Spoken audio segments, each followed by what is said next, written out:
Muchos de nosotros estamos familiarizados con las fábulas atribuidas a un griego antiguo llamado Esopo.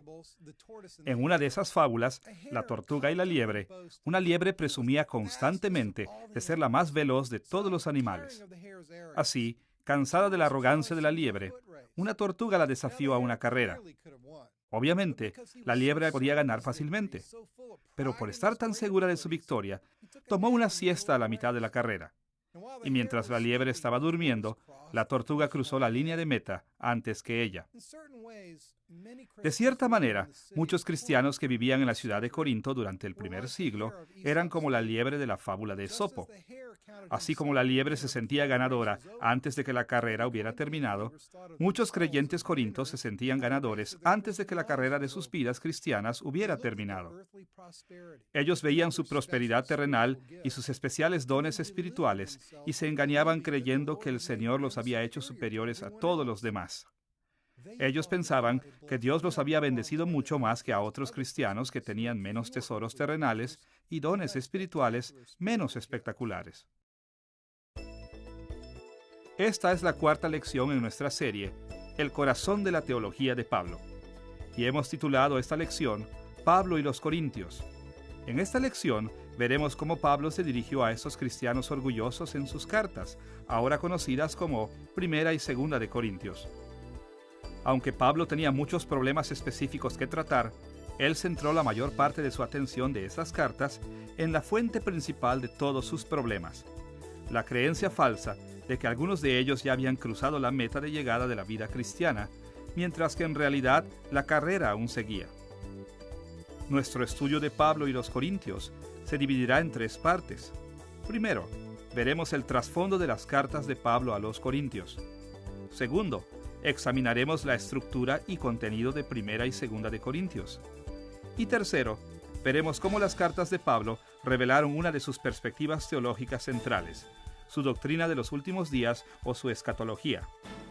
Veamos primero el trasfondo de las cartas de Pablo a los Corintios. El apóstol Pablo escribió sus cartas para dirigirse a situaciones específicas que surgieron en diferentes iglesias. Así que, cuando vemos Primera y Segunda de Corintios, debemos hacer algunas preguntas básicas. ¿Qué estaba pasando en la iglesia de Corinto? ¿Por qué Pablo les escribió a ellos? Contestaremos estas preguntas de dos maneras. Primero, exploraremos el tercer viaje misionero de Pablo y segundo, profundizaremos en algunos problemas en Corinto que se desarrollaron en la iglesia. Veamos primero el tercer viaje misionero de Pablo. El tercer viaje misionero de Pablo está registrado en Hechos desde el capítulo 18, versículo 23, hasta el capítulo 21, versículo 17. En estos capítulos aprendemos que Pablo repitió muchas veces el itinerario que él siguió en su segundo viaje misionero. Pablo empezó este viaje alrededor del año 52 o 53 después de Cristo. Como en sus dos primeros viajes misioneros, él empezó en Antioquía, en Siria. En Hechos aprendemos que él fortaleció a los creyentes a lo largo de Galacia y Frigia. No se nos especifica las ciudades que visitó en estas áreas. Probablemente visitó por lo menos algunas de las ciudades en que había ministrado previamente, como Derbe, Listra e Iconio en Galacia, y quizás Antioquía en la región de Frigia. Habiendo pasado por Galacia y Frigia, Pablo llegó a la ciudad costera de Éfeso, en la provincia de Asia o Asia Menor. A su llegada en Éfeso, Pablo se encontró con 12 discípulos de Juan el Bautista que rápidamente recibieron el Evangelio de Cristo. Al principio, Pablo evangelizó en la sinagoga, pero en aproximadamente 3 meses, los judíos se endurecieron a su mensaje. Así que, durante los próximos 2 años, él predicó el Evangelio y realizó milagros en otra parte de la ciudad. Finalmente, de alguna manera, Pablo y sus compatriotas entraron en conflicto con los artesanos que fabricaban las urnas de Artemisa, la diosa patrona de Éfeso. Evidentemente, Pablo había convertido a tantos a Cristo que el mercado para las urnas paganas había disminuido considerablemente. Como resultado, los artesanos armaron un escándalo, de tal manera que con amenazas pusieron en riesgo la seguridad de la gente de Pablo. Después de esto, Pablo y sus compañeros de viaje pasaron varios meses en Macedonia y Acaya, regiones que están dentro de la actual Grecia. Lucas no nos dice mucho sobre el viaje de Pablo en esta parte, aunque sí menciona que comenzaron su regreso a Asia de la ciudad de Filipos. Pablo y sus compañeros desembarcaron en Troas. Como él planeaba permanecer allí solo por un día, reunió a los creyentes y les habló ya entrada la noche. Cuando Pablo hablaba, un hombre joven llamado Eutico se durmió y murió al caer de una ventana. Sin embargo, Pablo milagrosamente lo revivió. Al salir de Troas, Pablo y sus acompañantes viajaron a la ciudad vecina de Asón, donde desembarcaron de nuevo. Se detuvieron en Mitilene, Quío y Samos, y finalmente llegaron a Mileto, donde se quedaron por poco tiempo. Mientras estaban en Mileto, Pablo mandó a traer a los superiores de la iglesia de la ciudad cercana de Éfeso. Los reunió en Mileto para darles algunas instrucciones de la separación y bendecirlos. Después de esto, el grupo levó la vela de nuevo. Pasando por Cos, Rodas, Pátara y Chipre, llegaron a Tiro, donde ministraron durante una semana. De allí navegaron a Tolemaida y después a Cesarea, donde estaba el profeta de Judea. Agabo le advirtió a Pablo que sería arrestado en Jerusalén, confirmando Pablo que lo que ya sabía era verdad. Aún así, no disuadido por la profecía de Agabo o por las súplicas de sus amigos, Pablo siguió adelante hacia Jerusalén, donde acabó su jornada alrededor del año 57 después de Cristo. Pablo escribió sus 2 cartas canónicas a los Corintios durante esta tercera jornada misionera, así como 2 cartas adicionales que no han sido conservadas. Primera de Corintios fue probablemente escrita en Éfeso, quizás en el año 55 después de Cristo. Poco después de enviar esta carta, Pablo visitó Corinto brevemente, tiempo durante el cual fue gravemente ofendido por un miembro de la iglesia. Después de esta visita, escribió una carta que en la actualidad está perdida, algunas veces llamada la Carta de Angustia. Más tarde, después de recibir un informe de Tito sobre la manera positiva en que se había recibido su Carta de Angustia, Pablo escribió 2 de Corintios, probablemente desde Macedonia, y seguramente dentro del siguiente año, más o menos, de que escribió 1 de Corintios. Ahora que hemos visto cómo las epístolas de Pablo a los Corintios encajan dentro del contexto de su tercer viaje misionero, debemos mirar algunos problemas específicos dentro de la iglesia en Corinto. ¿Qué problemas estaban causando el tumulto? ¿Por qué Pablo tenía que escribirles tantas veces? Como leemos en Hechos capítulo 18, Pablo había plantado la iglesia corintia durante un viaje misionero anterior y había vivido en Corinto por lo menos 1 año y medio en esa ocasión. Pero después de su salida, los corintios cristianos se olvidaron de algunas de las enseñanzas de Pablo y otras las aplicaron mal. Como resultado, surgieron varios conflictos significantes y problemas en la iglesia. Muchos de los problemas que surgieron en Corinto provinieron de un malentendido de escatología. ¿Cómo había traído Cristo los tiempos venideros, los tiempos de salvación y vida? Muchos de los corintios habían llegado a creer que realmente habían recibido más de las bendiciones del futuro que nadie más. Ellos pensaron que ya habían recibido las bendiciones últimas de Dios.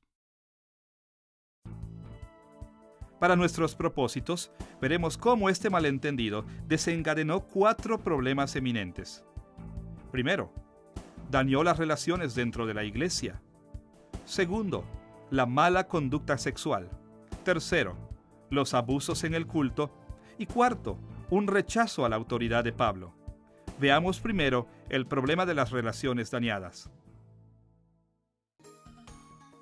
Pablo mencionó varios tipos diferentes de relaciones dañadas en sus cartas a los Corintios, incluyendo cosas como rivalidad dentro de la iglesia, demandas legales entre los creyentes, indiferencia hacia los pobres entre ellos, y una desatención para ministrar a los pobres en Jerusalén. Veamos primero el problema de rivalidad. Antes de escribir 1 de Corintios, Pablo recibió un informe de que los creyentes en Corinto estaban unos en contra de otros, identificándose cada quien con el maestro que mejor les pareciera. Escuche la manera en que Pablo describió su actitud en 1 Corintios capítulo 1, versículos 12 y 13. Quiero decir que cada uno de vosotros dice: yo soy de Pablo, y yo de Apolos, y yo de Cefas, y yo de Cristo. ¿Acaso está dividido Cristo? ¿Fue crucificado Pablo por vosotros? ¿O fuisteis bautizados en el nombre de Pablo? Pablo se pasmó de la mezquindad que dividió a estos creyentes. Después de todo, Pablo, Apolo, Pedro y Jesús enseñaron lo mismo, y era que Jesús era supremo, y que los apóstoles y maestros como Pedro, Pablo y Apolo eran sus siervos. Ellos no buscaron construir escuelas con rivalidad de pensamiento, sino construir la iglesia de Jesucristo. Como Pablo escribió en 1 Corintios capítulo 3, versículos 5 y 11. ¿Qué pues es Pablo y qué es Apolos? Servidores por medio de los cuales habéis creído, y eso según lo que a cada uno concedió el Señor. Porque nadie puede poner otro fundamento que el que está puesto, el cual es Jesucristo. Pedro, Pablo, Apolo y otros líderes humanos obedecieron a Jesús en todas las cosas. Ellos hicieron lo que Jesús les había dicho que hicieran, que era predicar su evangelio y construir su iglesia.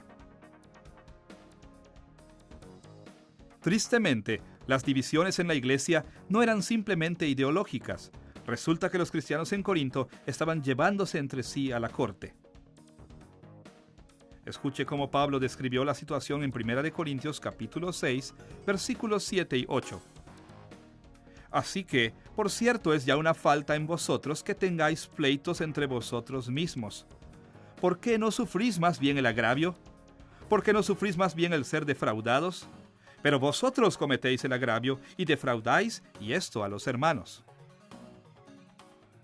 Esta falta de preocupación entre sí también era evidente en la manera que los pobres fueron maltratados en la cena del Señor. Pablo reprendió esta conducta en 1 Corintios capítulo 11, versículos 21 y 22. Porque al comer, cada uno se adelanta a tomar su propia cena, y uno tiene hambre y otro se embriaga. Pues ¿qué? ¿No tenéis casas en que comáis y bebáis? ¿O menospreciáis la iglesia de Dios y avergonzáis a los que no tienen nada? ¿Qué os diré? ¿Os alabaré? En esto no os alabo. Tal egoísmo también llevó a una cuarta forma de relación dañada entre los cristianos: su abstención para recaudar fondos de ayuda que habían prometido a los cristianos necesitados en Jerusalén. Pablo les había dicho que hicieran esta colecta incluso antes de que él les escribiera 1 Corintios, pero cuando les envió 2 Corintios, ellos todavía no lo habían hecho. Escuche la exhortación de Pablo a ellos con respecto a este asunto en 2 Corintios capítulo 8, versículos 10 y 11. Porque esto os conviene a vosotros, que comenzasteis antes, no solo a hacerlo, sino también a quererlo, desde el año pasado. Ahora pues, llevad también a cabo el hacerlo, para que como estuvisteis prontos a querer, así también lo estéis en cumplir. Pablo les encomendó que expresaran un deseo de satisfacer las necesidades de los santos en Jerusalén, pero tuvo que presionar este asunto a lo largo de 2 Corintios capítulos 8 y 9 para conseguir que llevaran a cabo su promesa. Además de las relaciones dañadas, también eran evidentes varios problemas sexuales diferentes en la iglesia de Corinto. Parece que muchos corintios creyeron que porque Jesús había venido, las cuestiones sexuales ya no eran significantes. De esta actitud, parece que surgieron dos puntos divergentes de la sexualidad. Por un lado, algunos en la iglesia, al parecer, adoptaron la perspectiva de la licencia sexual. Esto probablemente generaba una variedad de problemas, quizás incluso la homosexualidad y prostitución. Pero Pablo mencionó un problema explícitamente. Un hombre estaba cohabitando con su madrastra. Escuche el reproche de Pablo sobre esta situación en 1 Corintios capítulo 5, versículos 1 y 2. De cierto se oye que hay entre vosotros fornicación, y tal fornicación cual ni aun se nombra entre los gentiles, tanto que alguno tiene la mujer de su padre. Y vosotros estáis envanecidos. ¿No debierais más bien haberos lamentado? para que fuese quitado de en medio de vosotros el que cometió tal acción? En este contexto, el término griego echo, aquí traducido tiene, significa vive sexualmente con. Los corintios estaban tan desconcertados en su teología que ellos realmente se enorgullecían tolerando la relación sexual de este hombre con su madrastra. Por otro lado, algunos creyentes en Corinto se fueron al extremo opuesto. Preferían ascetismo y abstinencia sexual incluso dentro del matrimonio. Pablo reprendió este punto de vista también, porque violaba el convenio del matrimonio y ponía a ambos esposos en gran tentación sexual. Como escribió en 1 Corintios capítulo 7, versículos del 2 al 5. Pero a causa de las fornicaciones, cada uno tenga su propia mujer, y cada una tenga su propio marido. El marido cumpla con la mujer el deber conyugal, y asimismo la mujer con el marido. La mujer no tiene potestad sobre su propio cuerpo, sino el marido, ni tampoco tiene el marido potestad sobre su propio cuerpo, sino la mujer. No os neguéis el uno al otro, a no ser por algún tiempo de mutuo consentimiento, para ocuparos sosegadamente en la oración, y volved a juntaros en uno, para que no os tiente Satanás a causa de vuestra incontinencia. La palabra griega echo también aparece en este texto, donde se traduce tener, en la frase tener su propia esposa. Como ya lo hemos notado, en este tipo de contexto echo significa vivir sexualmente con. Pablo exhortó a los matrimonios a mantener constantemente relaciones sexuales apropiadas para así cumplir con su convenio del matrimonio y protegerse de la tentación sexual. Un tercer gran problema en la iglesia corintia era la mala conducta en el culto. Ya hemos visto que uno de estos era el maltrato a los pobres durante la cena del Señor. Más allá de esto, también surgieron cuestiones con respecto a otros tres problemas: los roles de género, el uso de los dones espirituales y la carne sacrificada a los ídolos. En primer lugar, Pablo se preocupaba por la manera en que los hombres y mujeres se comportaban en el culto público. Una corrección que aplicó fue sobre el hecho de cubrirse la cabeza al orar. En 1 Corintios capítulo 11, versículos 4 y 5 escribió: Todo varón que ora o profetiza con la cabeza cubierta, afrenta su cabeza. Pero toda mujer que ora o profetiza con la cabeza descubierta, afrenta su cabeza, porque lo mismo es que si se hubiese rapado. Los estudiosos discrepan acerca de si Pablo estaba hablando del uso de pañoletas o velos de oración, o si se estaba refiriendo a los peinados. Hay también una falta de acuerdo general acerca de la identidad de la cabeza que se deshonra. Algunos piensan que la cabeza se refiere a la parte del cuerpo, mientras que otros creen que la cabeza del hombre es Cristo y la cabeza de la mujer es el hombre. Pero independientemente de lo que estos términos expresan, el problema subyacente es claro. Los hombres y mujeres estaban actuando deshonrosamente en el culto, en parte manchando las distinciones apropiadas entre los géneros. En segundo lugar, Pablo también trató con el uso de dones espirituales en el culto. Evidentemente, muchos creyentes corintios poseían dones espectaculares como el de lenguas y profecías, y los usaban tan frecuentemente en los servicios del culto que se hizo un desorden. En 1 Corintios capítulo 14, versículos 26 al 33, Pablo manejó la situación de esta manera: Cuando os reunís, cada uno de vosotros tiene salmo, tiene doctrina, tiene lengua, tiene revelación, tiene interpretación. Hágase todo para edificación. Si habla alguno en lengua extraña, sea esto por 2 o a lo más 3 y por turno, y uno interprete. Asimismo, los profetas hablen 2 o 3 y los demás juzguen. Y si algo le fuere revelado a otro que estuviere sentado, calle él primero, pues Dios no es Dios de confusión, sino de paz. De las palabras de Pablo aquí, parecería que los servicios del culto en Corinto estaban confusos y desordenados, con mucha gente hablando al mismo tiempo. Pablo insistió que a menos que los creyentes se escucharan entre sí, ellos no se beneficiarían de las palabras que el Espíritu había dado.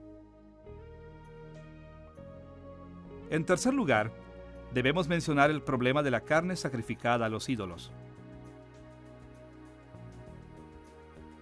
En el mundo antiguo, mucha de la carne vendida en el mercado había sido sacrificada previamente o se había consagrado a un ídolo, e incluso podía obtenerse la comida directamente de los templos paganos. Ahora, Pablo insistió en que las prácticas de adoración paganas no corrompían la carne y que los cristianos podían comer de esta comida siempre y cuando no lo hicieran como un acto de adoración pagano.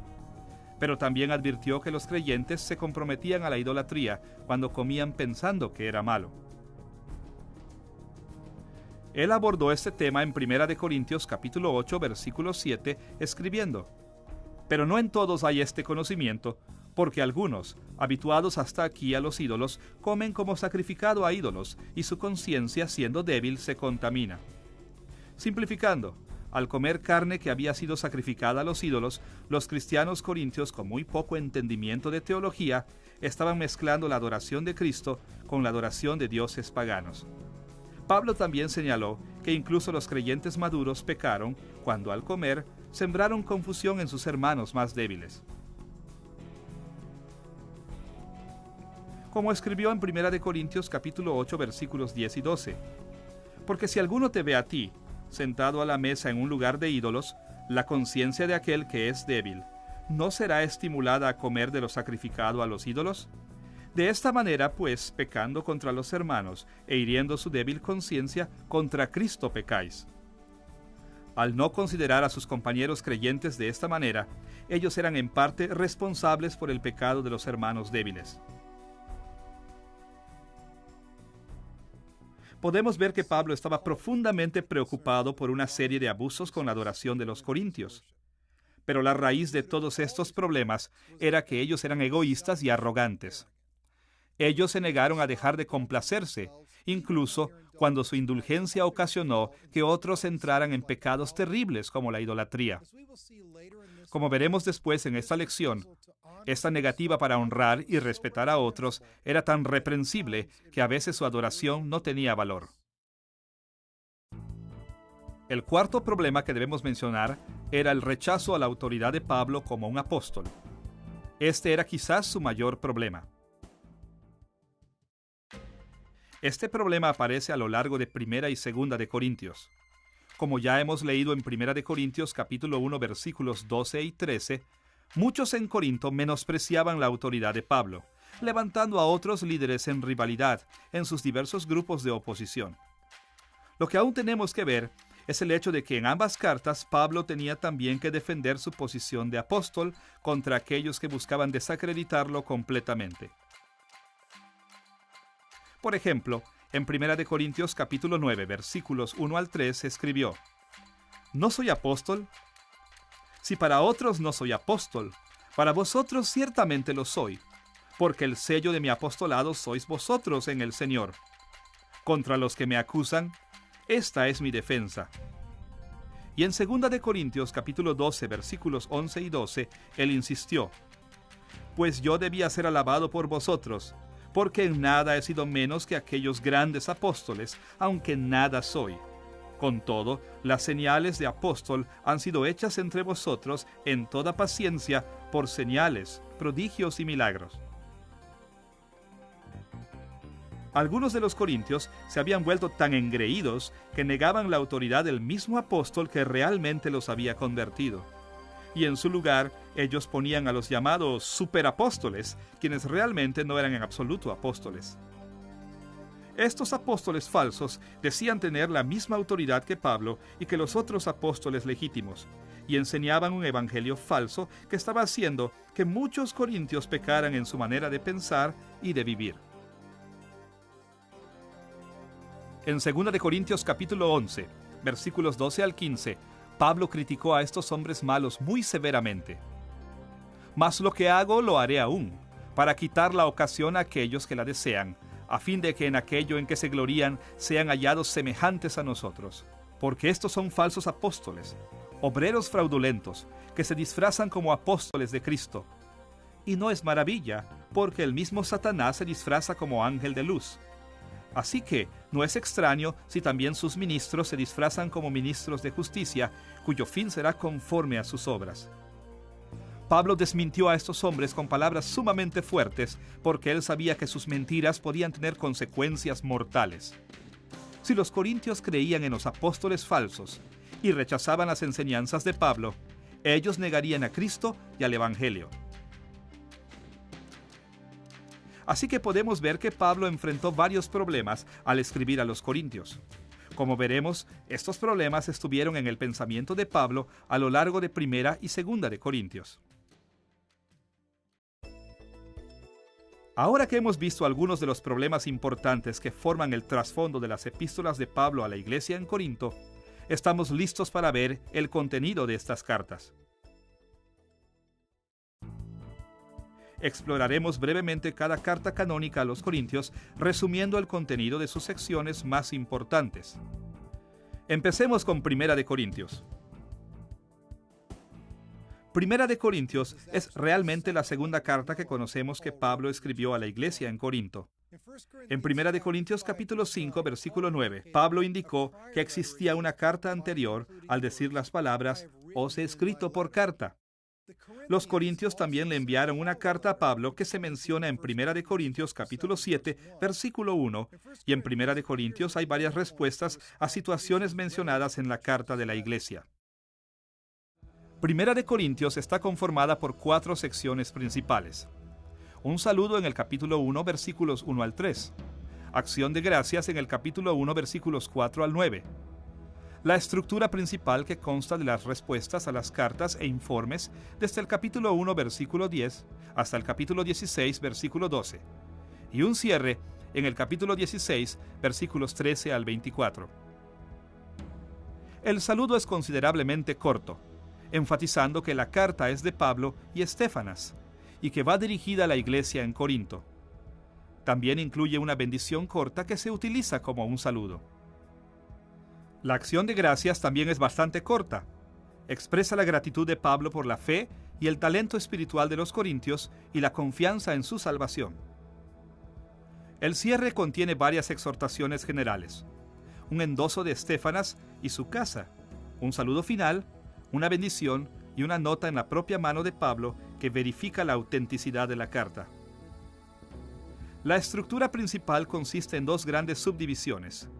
Desde el capítulo 1, versículo 10, hasta el capítulo 6, versículo 20, vemos las respuestas de Pablo a los informes que había recibido de la casa de Cloé. Y desde el capítulo 7, versículo 1, hasta el capítulo 16, versículo 12, están las respuestas de Pablo a la carta que él había recibido de la iglesia corintia. En la primera de esas 2 subdivisiones, Pablo abordó 3 problemas principales que habían llamado su atención a través de los mensajes de la casa de Cloé: las divisiones dentro de la iglesia, la inmoralidad y las asociaciones cristianas. Como ya hemos visto, la iglesia corintia tenía varios problemas que originaban divisiones. Ellos se dividieron por lealtad a los líderes de diferentes iglesias como Pablo, Pedro, Apolo y Jesús. Se dividieron entre sí demandándose legalmente y se volvieron arrogantes. Pablo tomó este problema de diferentes maneras. Por ejemplo, él dijo que si solo hubieran fijado su mirada en Jesús como su principal líder y hubieran considerado a los apóstoles y maestros como siervos de Cristo, los corintios no hubieran chocado sobre sus preferencias de ciertos apóstoles y maestros. Al poner a los apóstoles y maestros de la iglesia en un lugar tan alto, ellos habían perdido la visión de Jesús, que por mucho sobrepasaba a los otros. Pablo también escribió ampliamente sobre la total ineptitud de la sabiduría mundana al ocuparse de cuestiones espirituales. Evidentemente, la influencia de esta minoría en la iglesia corintia estaba principalmente compuesta por aquellos que la sociedad secular respetaba, como los de una alta sociedad económica y educada. Bajo su dirección, el resto de la iglesia siguió uniéndose a los valores mundanos. Por ejemplo, en el capítulo 1, versículos 19 y 20, escribió: Pues está escrito, destruiré la sabiduría de los sabios y desecharé el entendimiento de los entendidos. ¿Dónde está el sabio? ¿Dónde está el escriba? ¿Dónde está el disputador de este siglo? ¿No ha enloquecido Dios la sabiduría del mundo? Además de decirles a los corintios que eran tontos por pensar como el mundo, también les dijo que eran espiritualmente inmaduros.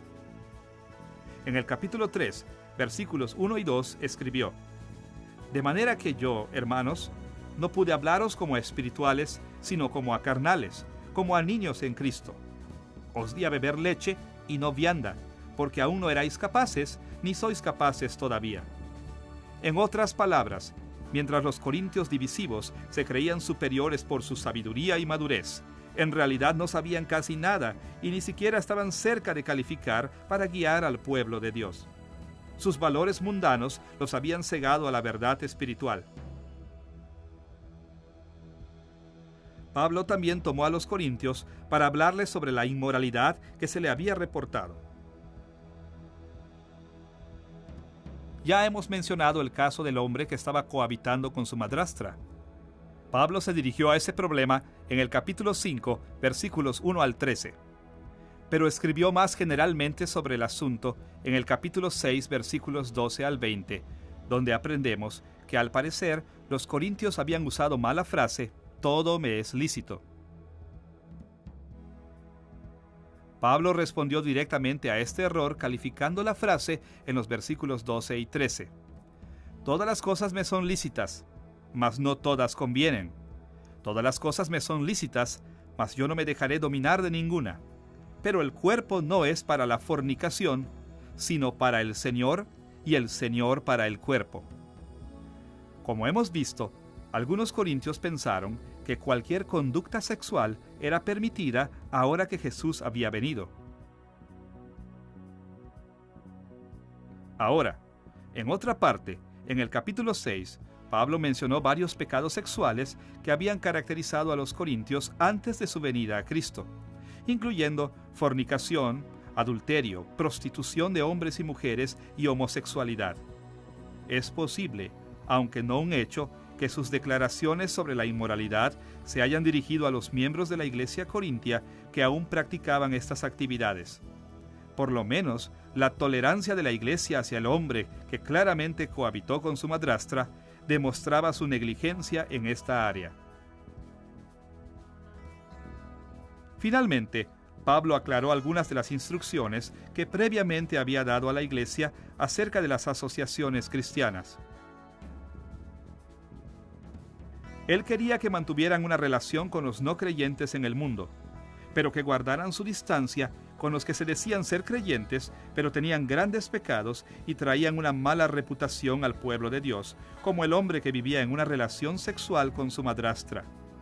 En estas cosas, la iglesia corintia debía practicar una disciplina de iglesia apropiada, incluso excomulgar a quien fuera necesario.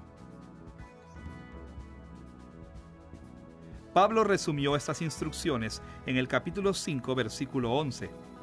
Más bien os escribí, que no os juntéis con ninguno que llamándose hermano fuere fornicario o avaro o idólatra o maldiciente o borracho o ladrón, con el tal ni aun comáis. La segunda gran sección de la estructura principal de Primera de Corintios va desde el capítulo 7, versículo 1, hasta el capítulo 16, versículo 12. Aquí es donde encontramos las respuestas de Pablo a las preguntas de la iglesia corintia en los asuntos del matrimonio en el capítulo 7, versículos 1 al 40. En los capítulos 8 al 10, la carne sacrificada a los ídolos. El capítulo 11, versículos 2 al 34, trata con las preguntas sobre la adoración y no se identifica precisamente por responder a las preguntas de los corintios. En los capítulos 12 al 14, de los dones espirituales. En el capítulo 15, presenta el tema de la resurrección de todos los creyentes. En el capítulo 16, versículos 1 al 12, la colecta para la iglesia en Jerusalén y Apolo. Las primeras preguntas que Pablo respondió fueron sobre el matrimonio, después sobre las nupcias y el celibato. Pablo realzó estos temas en el capítulo 7, versículos 1 al 40. La tendencia de algunos creyentes corintios hacia el ascetismo parece haber dado lugar a las preguntas sobre la conducta sexual dentro del matrimonio y sobre lo honorable del matrimonio mismo. En respuesta a esto, Pablo aseveró en ambos el matrimonio y el celibato e insistió en que el matrimonio debe incluir un elemento sexual. Pero también enseñó que el celibato es más favorable que el matrimonio, porque el celibato les permite a los creyentes enfocarse más en las cosas del Señor. Algunos creen que Pablo solo prefirió el celibato sobre el matrimonio durante las situaciones de crisis, mientras que otros aplican sus instrucciones a todos los creyentes y en todo momento desde la primera venida de Cristo. En los capítulos 8 al 10, Pablo se dirigió al tema de la carne que había sido sacrificada a los ídolos. Ya hemos hablado de la comida que se servía en los templos de los ídolos, que es el tema principal del capítulo 8.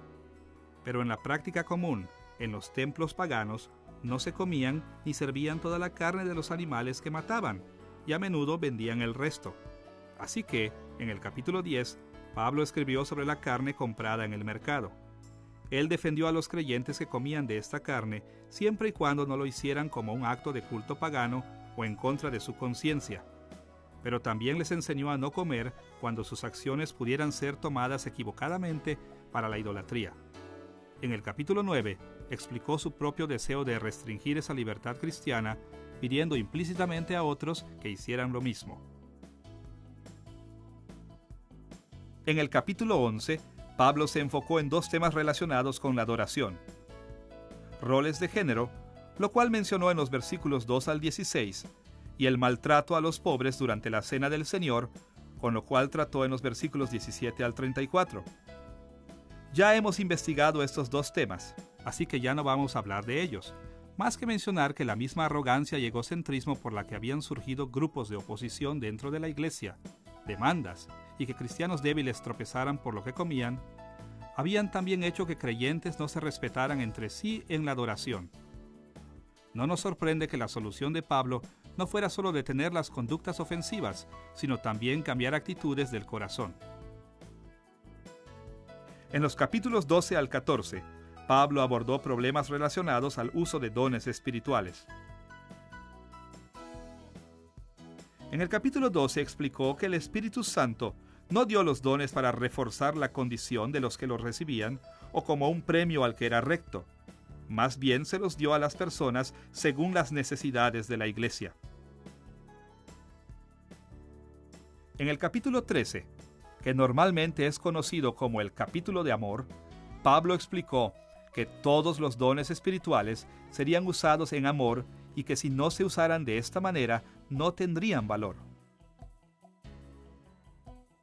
Finalmente, en el capítulo 14, reprendió a los corintios por sus servicios de adoración tan desordenados y dio las instrucciones sobre cómo debían refrenar el uso de sus dones en la adoración pública. El capítulo 15 presenta el tema de la resurrección de todos los creyentes. Evidentemente, algunos en la iglesia corintia negaban que los creyentes serían levantados de la muerte con un cuerpo. En respuesta a este error, Pablo explicó que la resurrección de Cristo era esencial para el Evangelio y que para que los creyentes recibieran la salvación final, tendrían que ser levantados así como lo fue Jesús. Pablo terminó de responder a las preguntas de los corintios en el capítulo 16, versículos 1 al 12, dándoles instrucciones de cómo realizar la colecta que se necesitaba para la iglesia en Jerusalén y haciendo algunos comentarios sobre Apolo.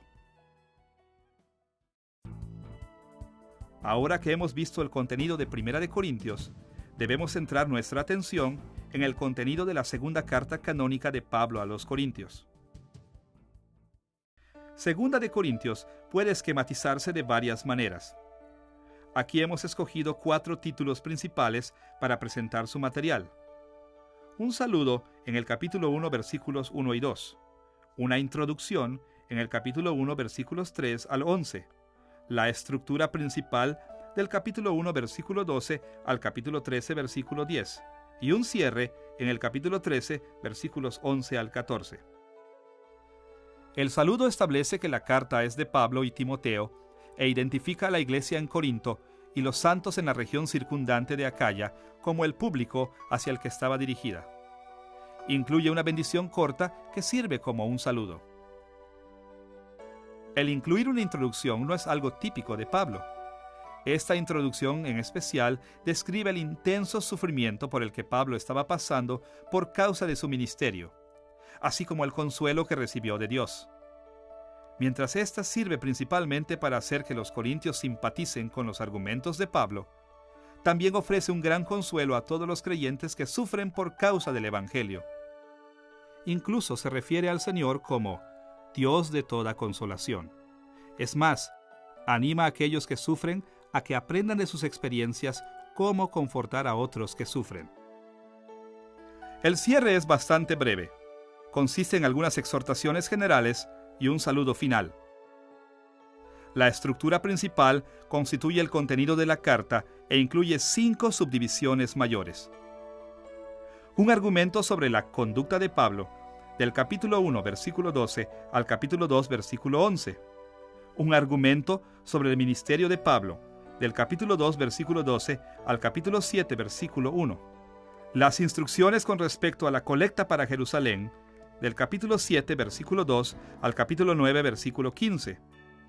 Un argumento continuando sobre el ministerio de Pablo, del capítulo 10, versículo 1, al capítulo 12, versículo 13. Y un argumento sobre la próxima visita de Pablo, del capítulo 12, versículo 14, al capítulo 13, versículo 10. Del capítulo 1, versículo 12, al capítulo 2, versículo 11, Pablo defendió su conducta de 2 maneras. Primero explicó por qué no había visitado Corinto como lo había planeado previamente. Y segundo, habló de un mal que se le había estado haciendo a él por uno de los corintios. Evidentemente, después de que Pablo dio a conocer sus planes de visitar Corinto, surgió un conflicto entre él y algunos de la iglesia corintia. Como resultado, Pablo sabía que si los visitaba tendría una confrontación, tal vez incluso disciplinaria, por lo que, como un acto de conciencia de parte de Pablo, cambió los planes de su viaje. Varios cristianos en Corinto no comprendieron que este era un acto de misericordia y se ofendieron por el cambio de sus planes. Algunos incluso cuestionaron su credibilidad. En lo que podría haber sido una cuestión relacionada, Pablo también se dirigió a la situación particular de un creyente que lo había juzgado mal y que en consecuencia había sido disciplinado por la iglesia. Pablo le aseguró a la iglesia que había perdonado al hombre y que la disciplina había sido suficiente, y le dio instrucciones a la iglesia de reafirmar su amor por el hombre y restaurarlo en compañerismo. Del capítulo 2, versículo 12, al capítulo 7, versículo 1, Pablo se dirigió a un problema más serio. Ciertos individuos dentro de la iglesia corintia continuaron dudando de la posición de apóstol de Pablo. Como ya hemos visto, Pablo se había dirigido a este problema en 1 de Corintios. Pero por sus palabras en 2 de Corintios, es obvio que varios de los cristianos en Corinto no se habían arrepentido de su error.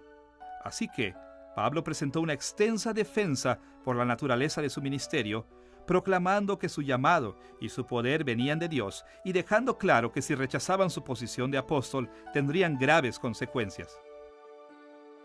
De hecho, en 2 de Corintios capítulo 5, versículos 18 y 20, llegó incluso a insinuar que aquellos que dudaran de su posición de apóstol ni siquiera eran salvos al escribir: y todo esto proviene de Dios, y nos dio el ministerio de la reconciliación. Así que somos embajadores en nombre de Cristo. Os rogamos en el nombre de Cristo, reconciliaos con Dios.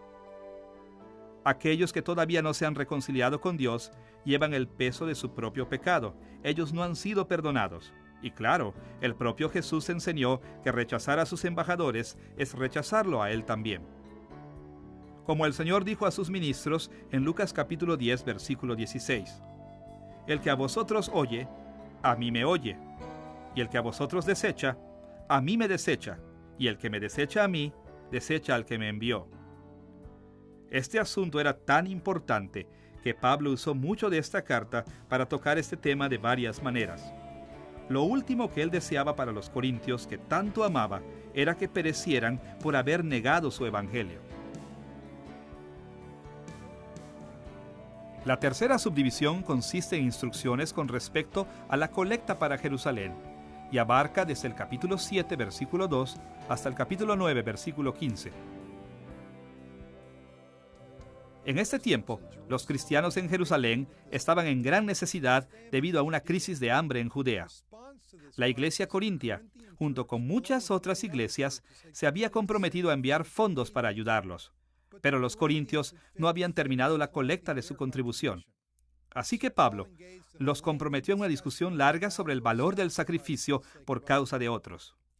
Primero mencionó la manera tan ejemplar de dar de las iglesias macedónicas, que daban aún más de lo que podrían permitirse el lujo de dar, y estaban contentos por el honor de servir de esa manera. También mencionó el ejemplo de Cristo, quien dio su misma vida para que los corintios pudieran disfrutar abundancia. Más allá de esto, exhortó a los corintios diciéndoles que Dios les daría grandes bendiciones si ellos llevaban a cabo sus primeras intenciones. Del capítulo 10, versículo 1, al capítulo 12, versículo 13, Pablo volvió a defender su posición de apóstol.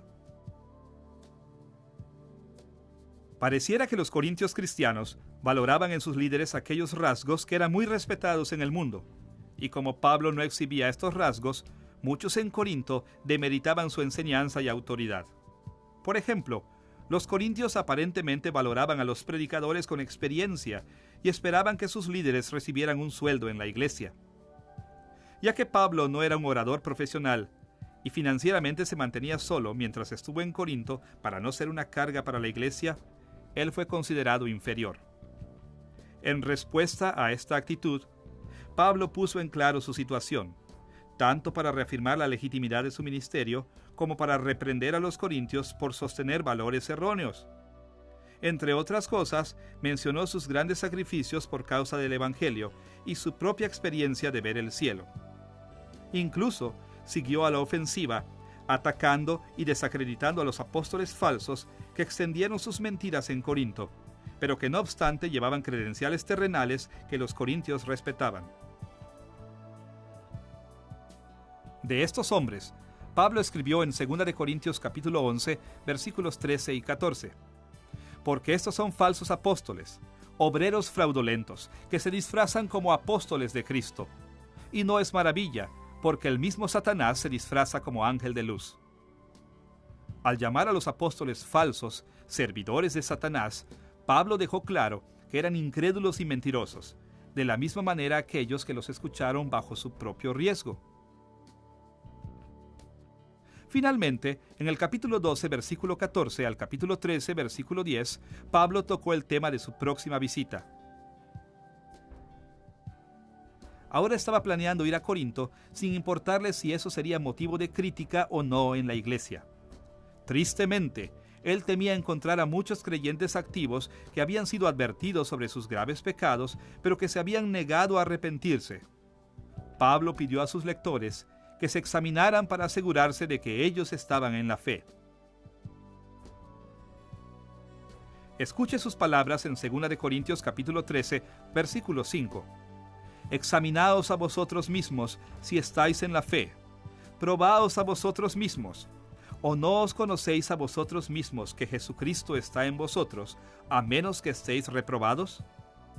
Pablo sabía que muchos que profesaban la fe realmente no confiaban en Cristo para la salvación. Así que predicó el evangelio de arrepentimiento, fe y salvación seriamente a la iglesia corintia, con la esperanza de que sus antagonistas se volvieran seguidores genuinos de Jesucristo. Habiendo analizado brevemente el trasfondo y contenido de las cartas canónicas de Pablo a los corintios, debemos volver nuestra atención a nuestra tercera preocupación: las perspectivas teológicas de Pablo como se reflejan en 1 y 2 de Corintios.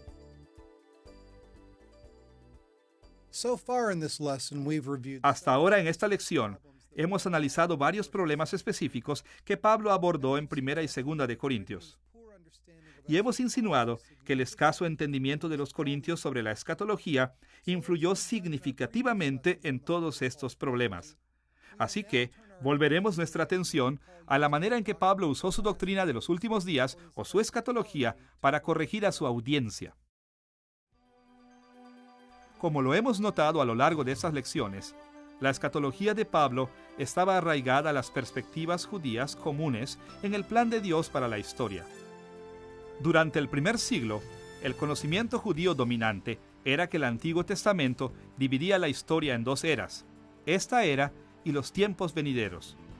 Esta era se refería a la era presente de pecado, juicio y muerte, mientras que los tiempos venideros se referían a la era futura de el último juicio y las bendiciones, las últimas bendiciones para el pueblo de Dios y el último juicio contra sus enemigos. El evento que marcó la transición entre las eras fue la venida del Mesías o Cristo.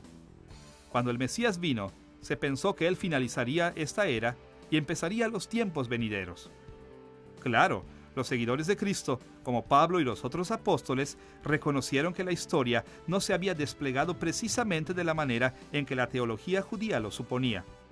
No había duda de que Jesús era el Mesías, y él inauguró los tiempos venideros, pero él no cumplió todas las bendiciones prometidas en su totalidad. Para abreviar, vivimos en un tiempo en el que los tiempos venideros de la salvación eterna ya están aquí de alguna manera, pero todavía no de otra. Este es un tiempo en el que la era presente y los tiempos venideros existen simultáneamente. Durante esta intersección de las eras, aunque nosotros disfrutamos de muchas bendiciones de los tiempos venideros, también debemos reconocer la pelea y penalidad que aún existe en la era de pecado y muerte. Pablo supo que este modelo de escatología creó dificultades a la iglesia primitiva porque los dejó en duda de cuánto de los tiempos venideros ya estaba presente. En las lecciones anteriores hemos visto que algunos creyentes tomaron posiciones extremas en este asunto.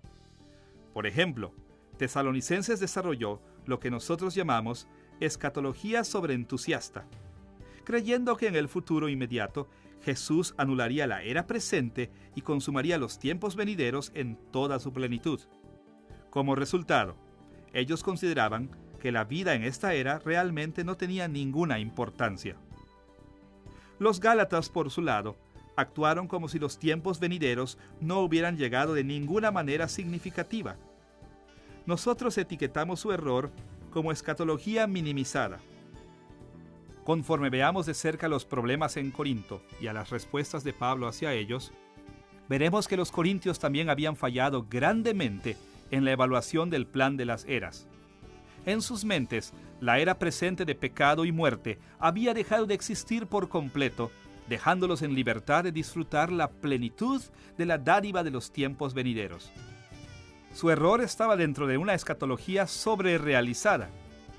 Así que, mientras Pablo habló de problemas específicos en su iglesia, les enseñó cómo evaluar y vivir sus vidas propiamente durante la transición del ya y el todavía no. Aunque Pablo se dirigió a los problemas de los corintios de muchas maneras, nos enfocaremos en tres elementos de su escatología que aparecieron con regularidad en estas cartas. La fe, sobre todo con respecto a la superioridad de Cristo. La esperanza en el futuro y no en el mundo presente. Y el amor, como un elemento crucial del vivir cristiano. Primero, veamos la forma en que Pablo dio énfasis a la superioridad de Cristo para curar los desequilibrios en la fe de los corintios. En esta lección hemos visto que el orgullo de los corintios y su arrogancia causaron muchos problemas en la iglesia. Principalmente, esta arrogancia se desarrolló porque los corintios habían perdido su vista de la exaltación de Cristo como Señor sobre todo y Cristo como Salvador de todo. Con respecto al señorío de Cristo, ellos le quitaron énfasis a su papel de la consumación y el gobierno de su reino. Algunos corintios cristianos actuaban como si Cristo hubiera traído el reino de Dios en prácticamente toda su plenitud para que ellos ya disfrutaran de muchas, sino es que de la mayoría de las bendiciones eternas que Dios tiene en mente para los creyentes. También actuaron como si Jesús los hubiera puesto como gobernantes sobre su reino terrenal recientemente establecido. Esto parece haber sido sobre todo la opinión de aquellos corintios que manejaron la autoridad en la iglesia. Imaginaron que Cristo les había dado este poder porque ellos eran más sabios y más espirituales que los demás. Escuche la manera en que Pablo los reprendió por esta manera de pensar en 1 Corintios capítulo 4, versículos 7 al 10. Porque, ¿quién te distingue? ¿O qué tienes que no hayas recibido? Y si lo recibiste, ¿por qué te glorías como si no lo hubieras recibido? Ya estáis saciados, ya estáis ricos, sin nosotros reináis. Y ojalá reinaseis para que nosotros reinásemos también juntamente con vosotros. Porque según pienso, Dios nos ha exhibido a nosotros los apóstoles como postreros, como a sentenciados a muerte, pues hemos llegado a hacer espectáculo al mundo, a los ángeles y a los hombres. Nosotros somos insensatos por amor de Cristo, mas vosotros prudentes en Cristo. Nosotros débiles, mas vosotros fuertes. Vosotros honorables, mas nosotros despreciados. En este pasaje, Pablo se burló de la manera tan arrogante de pensar de estos corintios. Ellos pensaban que habían merecido un estatus y la honra, pero de hecho era Cristo quien les había dado estas cosas. Ellos sabían que los seguidores fieles de Cristo reinarían en la tierra restaurada con Él un día, pero pensaban tontamente que su reino ya había empezado, aunque Cristo aún no hubiera vuelto como rey. Y exigieron para ellos mismos sabiduría, fuerza y gloria que realmente pertenecían solo a Cristo. En ciertos aspectos, estos errores son entendibles. Los corintios evaluaron correctamente que los creyentes reinarán en la nueva tierra después de que Cristo la restaure. Y entendieron apropiadamente que los creyentes reciben premios eternos basados en sus acciones en esta vida. Ya que ellos creyeron que el estado final del reino estaba básicamente a la mano, era natural que pensaran que ya habían sido glorificados y habían recibido ya sus premios. Es más, como Cristo no había sido visto en este supuesto reino restaurado, era fácil para ellos tomar su papel y continuar como gobernantes. Pero fueran o no sus errores entendibles, no eran aceptables. De hecho, ellos estaban descargando el estrago en la iglesia, deshonrando y dañando grandemente a esos creyentes que no estaban en posiciones de influencia. Así que, para corregir este problema, Pablo dio énfasis al hecho de que no se había comprendido la era de los tiempos venideros todavía en toda su plenitud. Nadie había comenzado a reinar. Todos seguían esperando el regreso de Cristo. Los corintios tampoco exaltaron a Cristo al devaluar su papel como Salvador. Específicamente, ellos pasaron por alto el hecho de que solo a través de la unión con Cristo los creyentes reciben las bendiciones de los tiempos venideros, incluso los regalos espirituales y el honor. A través de la unión con Cristo, los creyentes comparten la identidad y el mérito de Cristo, y debido a esto, Dios los ve como si ellos fueran el mismo Cristo para concederles el estatus, el honor y los dones que disfrutan en la iglesia. Pero en las mentes de muchos corintios, los dones y el honor eran ganados por creyentes individualmente. Ellos pensaban que si un cristiano tenía influencia y estatus, era porque esa persona merecía tales cosas. Y si a un creyente le faltaba tal prominencia terrenal, sería porque era un cristiano inferior. Así que Pablo respondió a este error dando énfasis a otro aspecto de su escatología que resaltaba la importancia de Cristo, llamada la doctrina de la unión entre Cristo y los creyentes. Escuche la manera en que Pablo lo explicó en 2 Corintios capítulo 5, versículos 15 al 17. Y por todos, Cristo murió para que los que viven ya no vivan para sí, sino para aquel que murió y resucitó por ellos. De manera que nosotros de aquí en adelante a nadie conocemos según la carne. De modo que si alguno está en Cristo, nueva criatura es. Las cosas viejas pasaron, he aquí todas son hechas nuevas. Pablo insistió que los creyentes no se evaluaran a sí mismos o a otros según las normas de la carne o mundanas.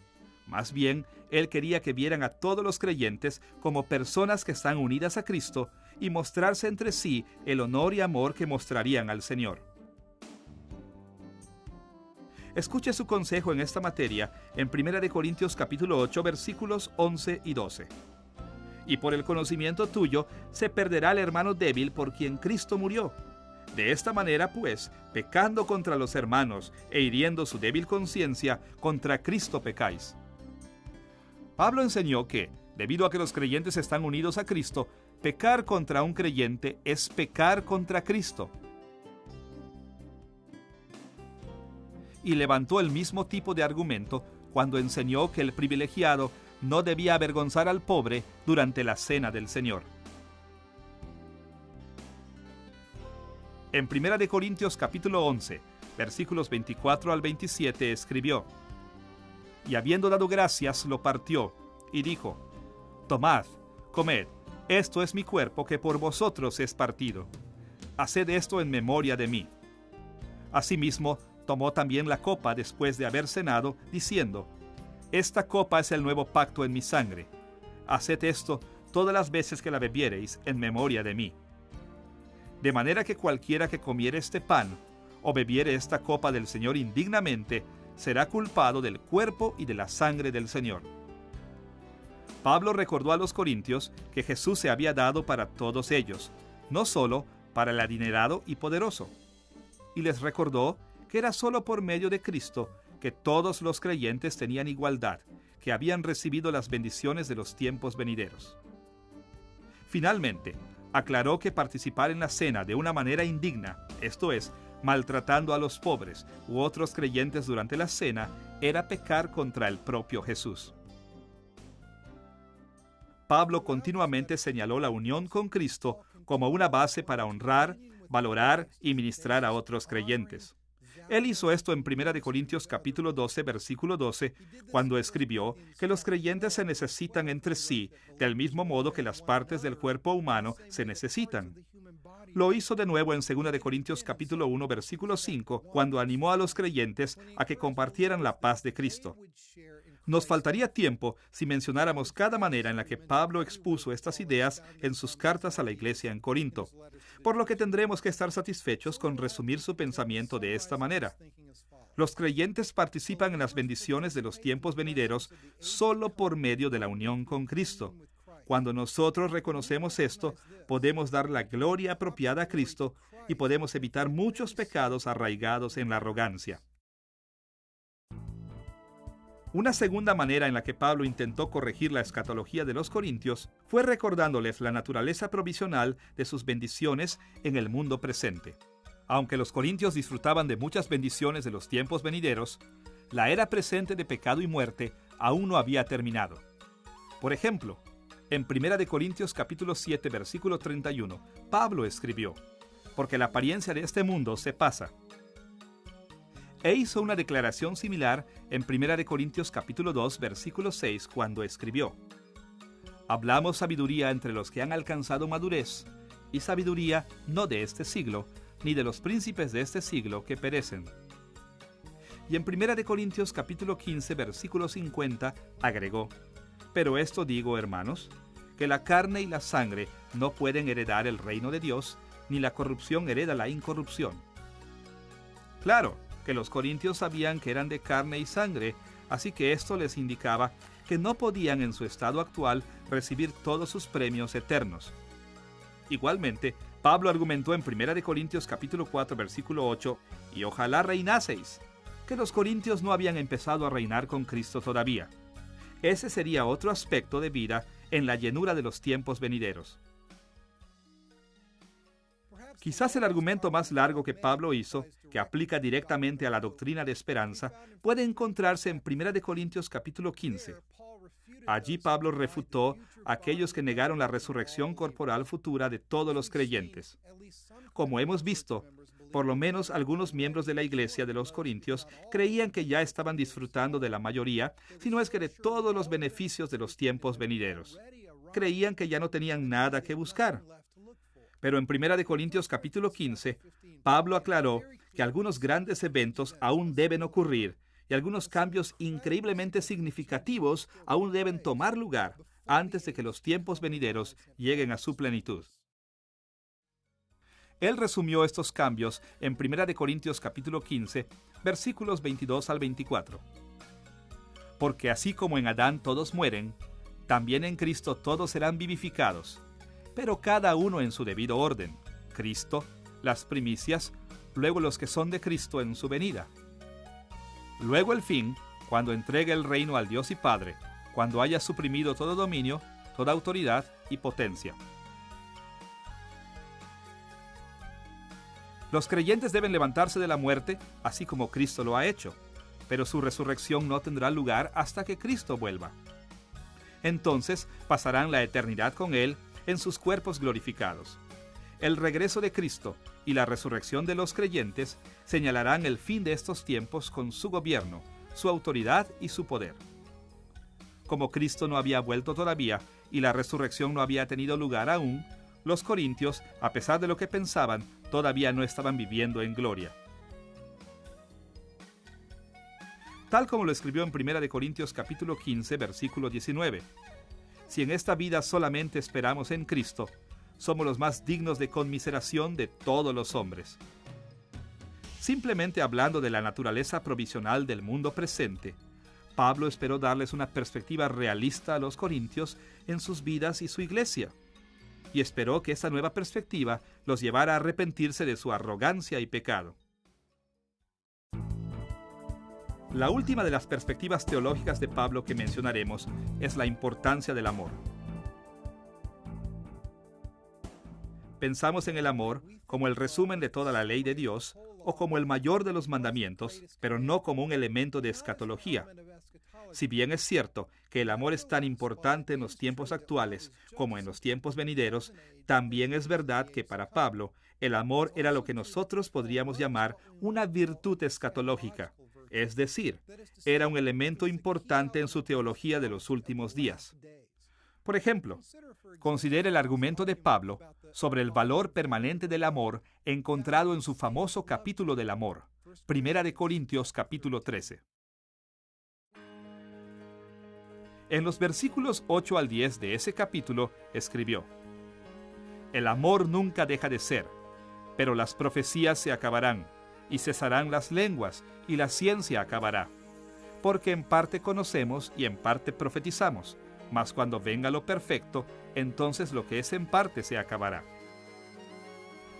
Su punto era que muchos aspectos de la vida en estos tiempos no continuarán cuando los tiempos venideros lleguen en su plenitud.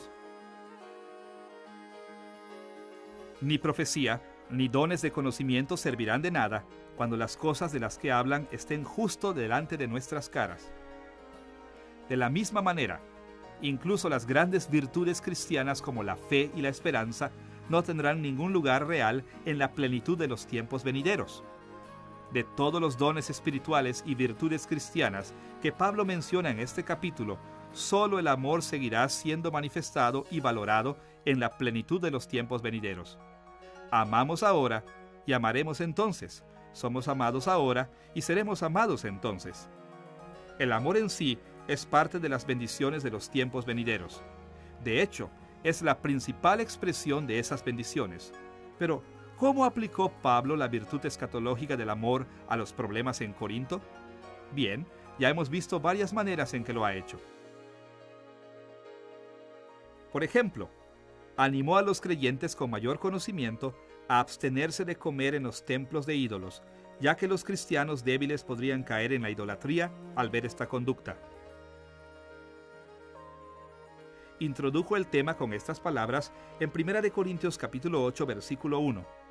En cuanto a lo sacrificado a los ídolos, sabemos que todos tenemos conocimiento.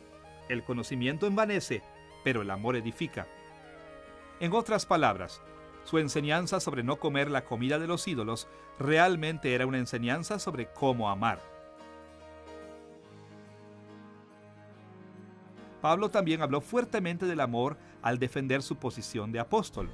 Por ejemplo, al explicar el por qué ministró de esa manera, escribió en 2 de Corintios capítulo 5 versículos 14 y 15. Porque el amor de Cristo nos constriñe, pensando esto, que si uno murió por todos, luego todos murieron, y por todos murió, para que los que viven ya no vivan para sí, sino para aquel que murió y resucitó por ellos. La manera más explícita en la que Pablo aplicó estas ideas sobre el amor a los problemas en Corinto estaba en sus instrucciones con respecto a los dones espirituales.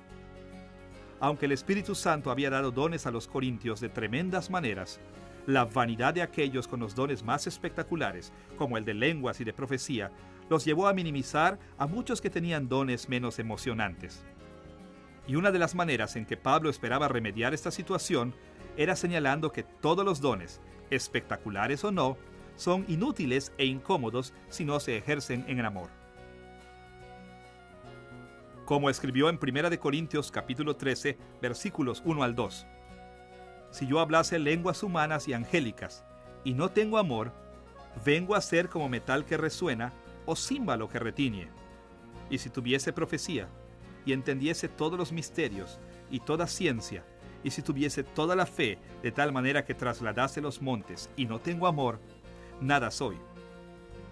La profecía, las lenguas, el conocimiento sobrenatural y la fe trabajando en milagros, todos parecen impresionantes si se ven desde un punto de vista mundano, pero en realidad son dados para el beneficio espiritual de los creyentes, no para un valor mundano ni para experimentar placer. A menos que sean usados en amor, los dones espirituales no traen bendiciones espirituales. Solo al usarse en amor, estos dones han mitigado el sufrimiento y la muerte de estos tiempos, permitiendo a la Iglesia participar en las bendiciones de los tiempos venideros. En esta lección hemos visto cómo Pablo respondió a los problemas que surgieron en la iglesia de Corinto. Hemos revisado el trasfondo de su relación con esta iglesia, así como el contenido de sus cartas canónicas. Finalmente, hemos visto cómo Pablo aplicó el corazón de su teología a sus problemas, llamando a los creyentes a reevaluar su sobrerealizada escatología y, por lo tanto, a arrepentirse de su pecado, aprender la humildad, honrarse entre sí y esforzarse y tener esperanza en el futuro del reino de Dios.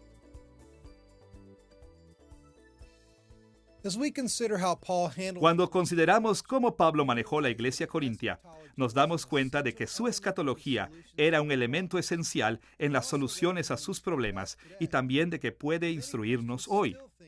Muchos cristianos todavía piensan más en ellos mismos que en lo que deben pensar. Aún se reflejan en sus dones con vanagloria y siguen orientando sus vidas conforme a sus propias necesidades y deseos. Las iglesias hoy continuamente sufren divisiones, oposición y pecado sexual. Y algunos incluso tratan la revelación de los profetas y apóstoles de Dios como Pablo, sin respeto y hasta con desprecio. Pero Cristo no llamó a Pablo como su embajador para que lo ignoráramos. Ni Cristo vivió y murió por nosotros para que nos conformáramos con este mundo caído actual.